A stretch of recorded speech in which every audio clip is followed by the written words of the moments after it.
3, 2, 1. Here we go!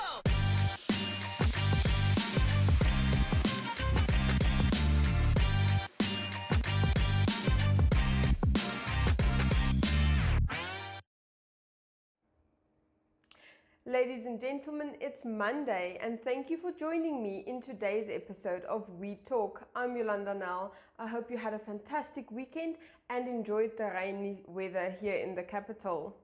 Today we will be speaking to the founder of the Pangolin Foundation, but before we head into that, today's riddle. People buy me to eat but never eat me. What am I? I will give you a little clue. It's not kale or spinach. The answer at the end of the show. We will now head over to our news.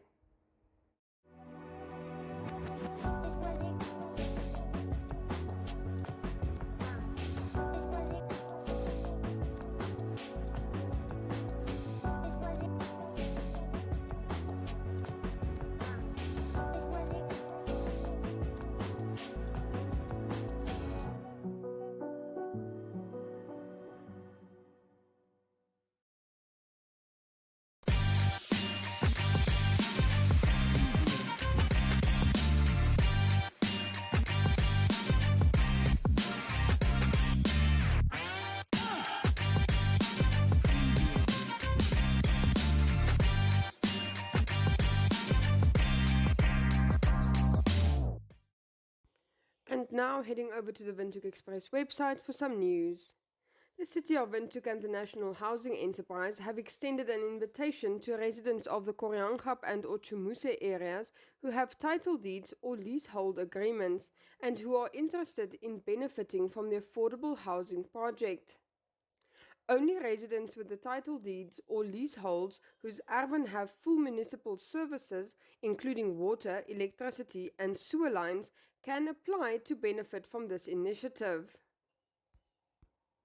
Namibia Breweries Limited recently participated in an international quality test for beer and mixed beer drinks of the German Agricultural Society and was awarded 3 gold and 2 silver medals by the DLG Food Test Center for its excellent quality of its products. Gold medals were awarded to Windhoek Draft, Windhoek Lager and Tafel Lager, while Windhoek Light and Windhoek Non-Alcoholic won silver. Companies that voluntarily submit their products to an external quality assessment by the DLG not only demonstrate a focus on exemplary quality but also strive to continuously improve their products because quality is no coincidence but rather the result of hard work every day. As part of its quality inspection, the DLG examines the quality of around 800 beers and mixed beer drinks every year. And then finally, there cannot be a dispute about the wide-ranging implications of the ongoing COVID-19 pandemic. Lives have been lost and livelihoods have been ravaged over the past 2 years. Public health measures have proven to be effective. However, it is well documented fact that these are not sufficient to curb the continued spread of the virus. A critical component of the world's arsenal against the pandemic is vaccination. Science has been vindicated in this regard. Unfortunately, the uptake of vaccines that help protect against severe diseases, hospitalization, and intensive care unit admission and death has been particularly slow. In Namibia, less than 30% of the eligible population is believed to be fully vaccinated. This needs to be seen within the context of close to 4,000 Namibians who have died because of the pandemic. Additionally, a recent study found that close to 15,000 jobs had been lost in the formal economy alone as a result of public health regulations that were enforced to arrest the situation. Achieving a high level of vaccine coverage is not only key to ending the pandemic, but is also critical to getting economies across the world back onto an upward growth trajectory in the short term. In other words, vaccine policy is economic policy. This is because low vaccine coverage brings about a risk of virus mutations and new variants, which could lead to further variant-induced waves of infections.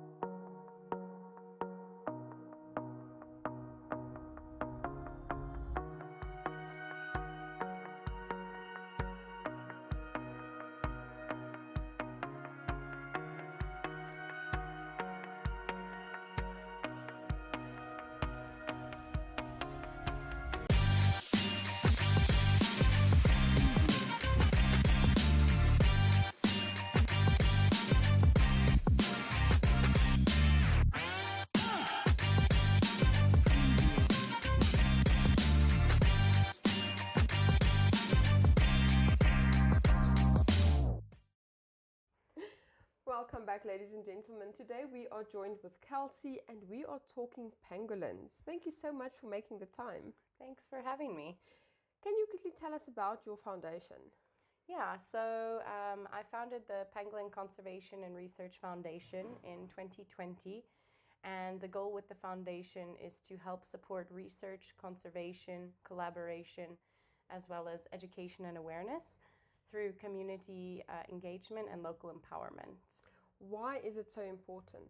It's very important because not much has been done for pangolin conservation in southern Africa. We do have the Namibian Pangolin Working Group, which I'm the secretariat, and we have these lovely posters which our group has put together. We are chaired by the Ministry of Environment, Forestry and Tourism, but outside of that action, there's a lot lacking when it comes to research and understanding. Why should we be protecting the pangolin? We should protect them because they're actually the most trafficked mammal worldwide. Over the past few years within Namibia, there's more cases registered for pangolin alone than elephant and rhino combined. Wow, that's fascinating. What are they using the pangolins for? Well, pangolins have always been used traditionally as well as for food, for sustenance. But unfortunately in Asia, they're used in traditional Chinese medicine as well as eaten as a delicacy. Mm-hmm. And so there's actually 8 species worldwide, 4 in Asia, 4 in Africa. Now, the Asian species are becoming critically endangered and nearing extinction. They're turning to Africa to fill this demand. Oh, wow. It's very difficult to do research on the pangolin because they are very shy creatures, right? Yes, it's not easy. I see here you have a reward and that it's illegal to pick up and to transport pangolins. Tell us more about the reward here. Yeah, so the reward scheme was actually set up as an initiative in collaboration with a few different organizations some years ago. The Namibian Chamber of Environment, working with the Ministry of Environment, Forestry and Tourism, as well as the Blue Rhino Task Team. And so there is a reward that leads to the arrest of someone that is illegally trafficking or smuggling or poaching a pangolin. So the hotline is 55555, and people can text that number and it is completely anonymous. I don't know what our numbers look like in Namibia, and you don't have to disclose that if it's for security reasons. But why is it important to start protecting them now and not 10 years when they might be endangered? It's a good question. Unfortunately, because they are so protected, I can't talk about numbers, but generally we actually don't know a lot because they are so shy and difficult to study. But trends over the past 6 years has shown an increase in trafficking. It might not be an increase, just that we're getting better at catching people. However, because we don't know how many we have, it's imperative that we start protecting them and learning more how to protect them. You have the World Pangolin Day coming up on the 19th of February, and you have a big event together with that. Tell us more about that. Yeah, so due to COVID, we didn't really get to launch the nonprofit organization, and we've decided to do a big awareness event to bring the community together. So we'll start with a fun run in the morning and a costume contest for the kiddos. Oh, wow. And if you're not athletic, don't worry. It's meant more of a walk. We have a 1.5K and a 5K. That starts, registration is pre-registration online through web tickets, and we'll open up for the kids and families until 9 and finish at 11. After that, we'll have an awards ceremony for the winners of the costume contest and the run, and then we've got some live entertainment with vendors and kind of a market feel. We'll also have some pangolin crafts and things for sale. You can paint your own pangolin if you want to. So the idea is to get people talking about pangolins, spreading the word about further protecting them. We've touched on the subject that they are shy and it's difficult to research them. But what have you found about them in your research? Ooh, that's a tough one. I've found actually quite a lot. They are shy and predominantly nocturnal. So through this research, it was a lot of hours at night. But they are very picky eaters. And so my master's thesis actually focused on what do they eat, what type of space do they need, and what type of birds do they prefer. And all of this information was focused at trying to help live confiscated pangolins. There's an alarming number, about 30 on average live pangolins confiscated per year in Namibia. Wow. And so we were looking at what can we maybe do to give them a better chance at survival. So one really important factor is their dietary preference. They prefer about 6 species out of 30 available in central Namibia. And as my research has expanded, we see that they're preferring different things in different areas. Very often when we confiscate a pangolin, the police confiscate a pangolin, we don't get the information about where they've come from. And this is important because they're actually eating different things depending where they come from. Oh. So we really need to get an understanding of what's a suitable habitat and how can we figure out where they came from by looking at what they eat. Have you found that people are keeping them as pets? We haven't seen that. Okay. There's been people definitely trying to keep them alive because that's part of the market, but they do not fare well in captivity. Okay. Because of their need for fresh ants and termites, especially larvae and eggs, pangolins worldwide have had a hard time surviving in captive settings. If someone comes across a pangolin, what should they be doing? Well, if they come across a pangolin in nature, the best thing is to back off and give it space.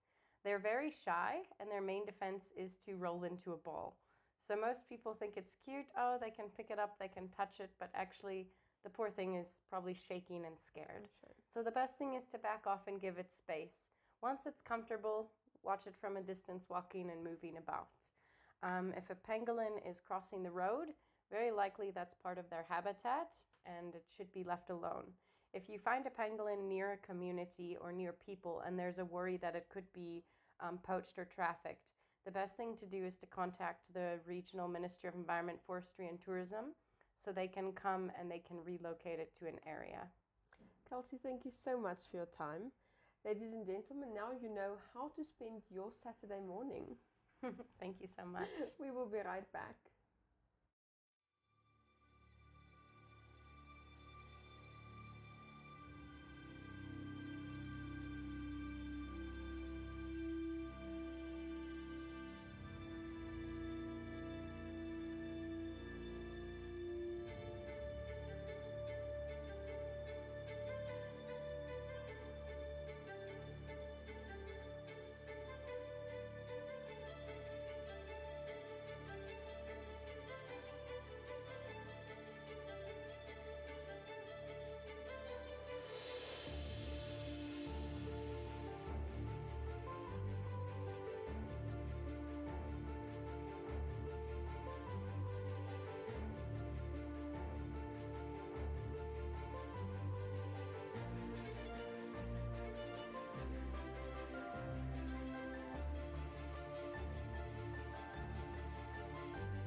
your Flex package with Paratus today. Sign up for ultra-fast fiber with the convenience of mobile LTE. That's 2 products in one bundle. It's new, it's one bill, and you can stay connected in more than one location. For more information, visit paratus.africa/NA.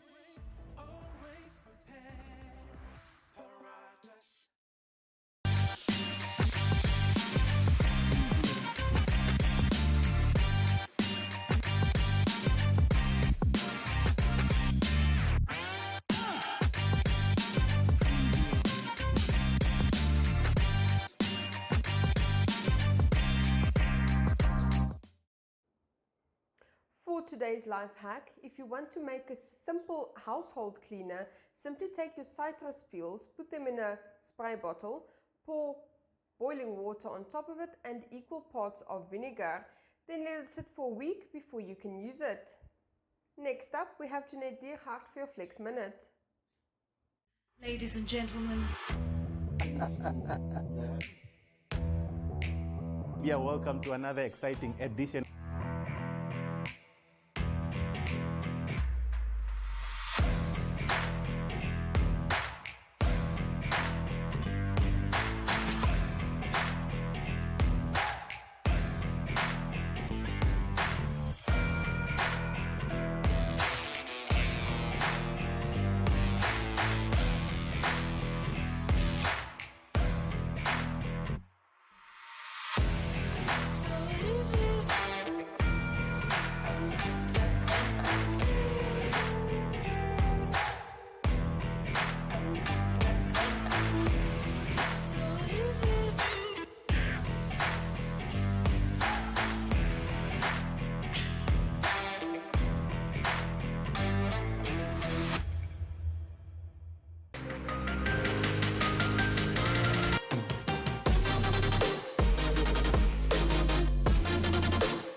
Hi everyone and welcome back to Flex. I'm Jeanette Diergaard, your presenter for Flex. Now today we are stretching out our back. We are just doing some stretches to help improve our posture. So if you struggle with a bad posture like I do, then just do these stretches, increase your muscle strength, and then hopefully this will help you. So we're going to do a simple forward fold bend.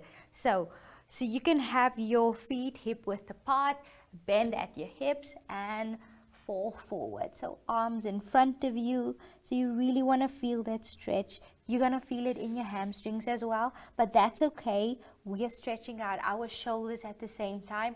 You don't want to tense up your neck. You don't want to tense up your shoulders. You just want to relax it. So relax into the stretch, okay, and just feel it. So as I said before, muscle tension is also a cause for bad posture. So now we're going to do a pyramid stretch. So you have one leg behind you. My right leg is in front of me, and you will turn your hips, twist it to the side so that it is almost in a square position, and you're going to fall. You're going to fall forward, but not completely. You'll interlace your fingers at your back, okay, and you really feel the stretch while you're doing this. Okay, so again, you will definitely feel this one in your hamstrings, in your legs that's supporting you, but just try and go into that stretch and then do the other side as well. That brings us to the end of this one for today. I'll see you guys next time.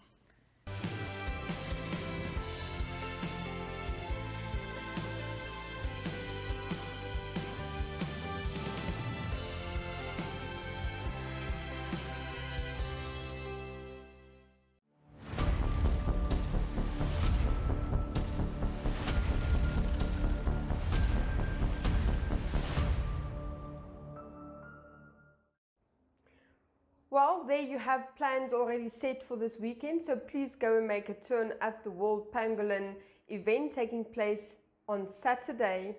That riddle just once again. People buy me to eat, but never eat me. What am I? Yes, of course, a plate. Ladies and gentlemen, that brings us to the end of our show. Please join us again tomorrow, same place, same time.